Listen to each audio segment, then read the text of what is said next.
Ada sebuah fitnah yang beredar di tengah-tengah masyarakat bahwa Wahabi memberontak terhadap Khilafah Turki Utsmani. Di sini kita akan menjawab fitnah tersebut. Tonton video ini hingga selesai agar kita menemukan fakta yang sebenarnya.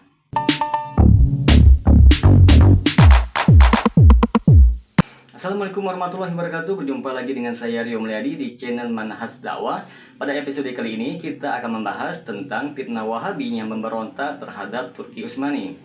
Langsung saja kita bahas. Tanah Hijaz awalnya di bawah kekuasaan Abbasiyah ketika Mongol menaklukkan Abbasiyah. Jatuh pula penguasaan wilayah-wilayah Abbasiyah ke Mongol. Pada saat bersamaan Turki Utsmani masih merintis kekuasaan. Muncul kerajaan Mamluk yang dulunya merupakan kelompok militer Abbasiyah yang kebanyakan bekas budak Turki. Mereka menaklukkan dinasti Ayyubiyah yang menguasai Damaskus, Palestina. Kekuatan Mamluk masuk dan menguasai Mesir dan menghabisi dinasti Fatimiyah. Mongol marah tapi Mamluk tidak bergentar. Terjadilah pertempuran Ain Jalut yang dimenangkan oleh Mamluk.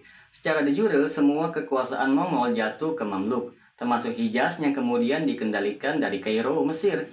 Setelah menang dan merebut Konstantinopel pada tahun 1453,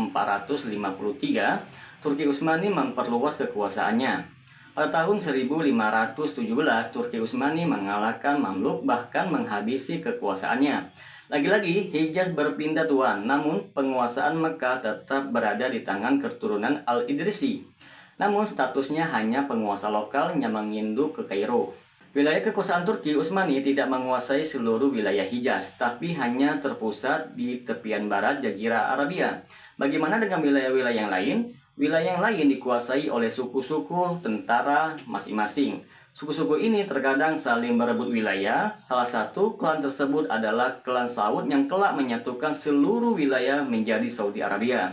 Kekuasaan Bani Saud sendiri makin lama makin membesar, apalagi setelah bersama dengan Syekh Muhammad bin Abdul Wahab. Perluasan wilayah dimaknai pula sebagai perluasan dakwah, khususnya memberantas kesyirikan dan kemungkaran.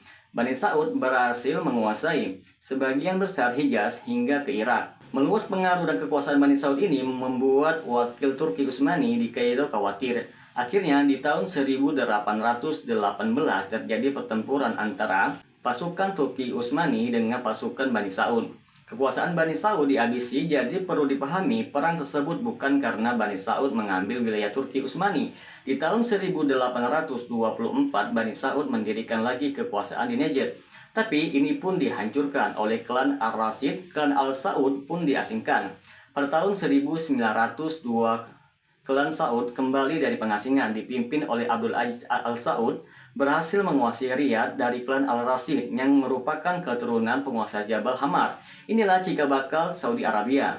Makkah dan Madinah saat itu masih wilayah Turki Utsmani. Tahun 1916, perwakilan Turki Utsmani di Makkah yaitu Husain bin Ali yang bergelar Syarif karena keturunan Nabi sehingga lebih dikenal dengan Syarif Husain, memberontak terhadap Turki Utsmani. Syarif Husain memberontak karena termakan bujukan Inggris. Ingat di sini teman-teman sekalian bahwa Syarif Husain itu bukanlah klan Al-Saud dan juga bukan seorang Wahabi.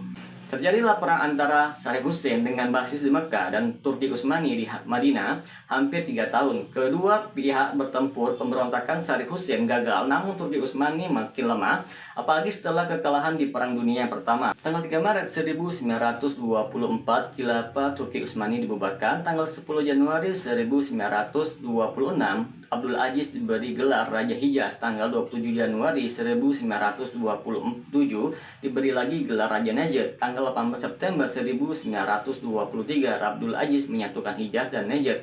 Tanggal 23 1923 berdirilah Kerajaan Saudi Arabia. Semoga dengan sedikit penjelasan ini dapat memberikan manfaat bagi kaum muslimin sekalian. Assalamualaikum warahmatullahi wabarakatuh.